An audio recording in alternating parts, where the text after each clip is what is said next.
So what we want to do in that moment that the child is misbehaving is first connect. The second is to look for clues that they actually are ready. And then the last one is to redirect to appropriate behavior. When that child is on that stress overload, when they're having that stress response, their thinking brain is almost totally turned off. That's why we do things when we're really upset that sometimes we regret.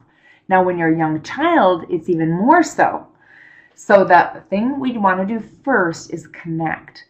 I love this quote. In times of stress, the best thing we can do for each other is to listen with our ears and our hearts and be assured that our questions are just as important as our answers. So you realize it's time to listen. I need all my senses to tune in to this child.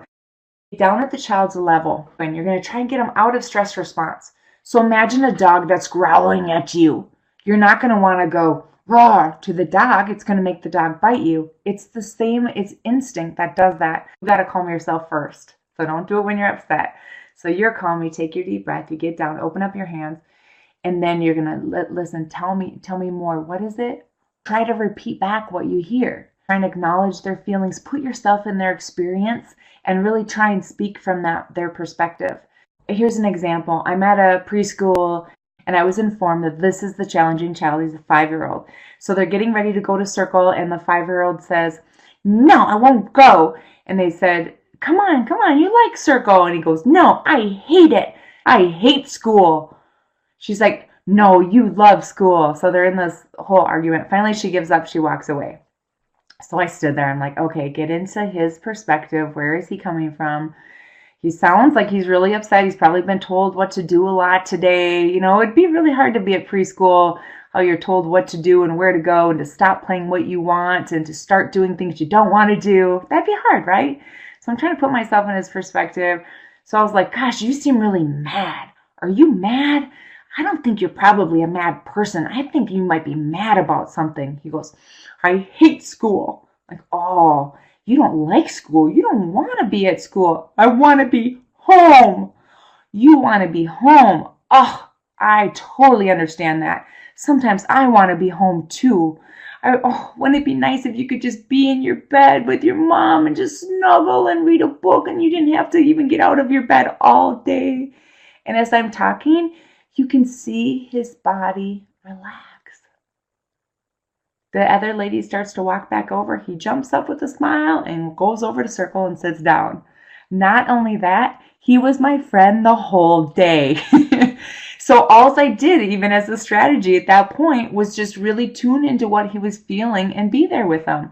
Notice I didn't have a but at the end of it. I didn't say, "Oh, you're so mad. You want to be at home with your mom, I know. But you know, at school, you need to go to circle." He knows that. He's 5 years old. I do not need to remind him of that. He's already been told 3-4 times he needs to go to circle. So my strategy is just to be there and empathize with him in that moment. So here's some of the questions that came up that you might have in your head. You ready? I've been there. I've been with all of you. I know the questions that come up. If we validate and label the feelings, doesn't that increase those feelings? So if a child really wants a cookie and you say, "Oh, I know you want that cookie. They're so crunchy. They're so sweet. You wish you could have that cookie. I wish I had a cookie too.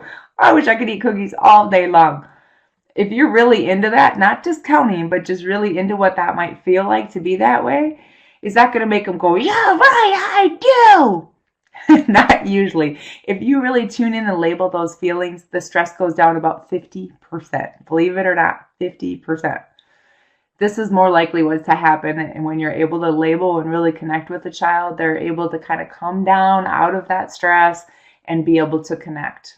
So when you do that, it helps them get back to the thinking part of their brain, which is what they're going to need in order to answer questions like, what can you do about it?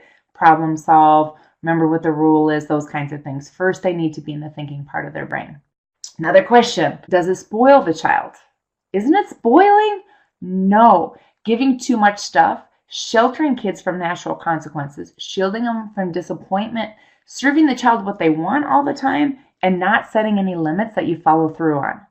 That's what spoils the child, or I should say, gets in the way of resilience or self-regulation skills. It's not affection and connection. Trust me on this. The research is clear. I'm not talking about giving in on connection. This is not about giving in. I am not going to give a child that cookie. When I've said no, I am not giving in. But it's providing love and connection and support while you do it.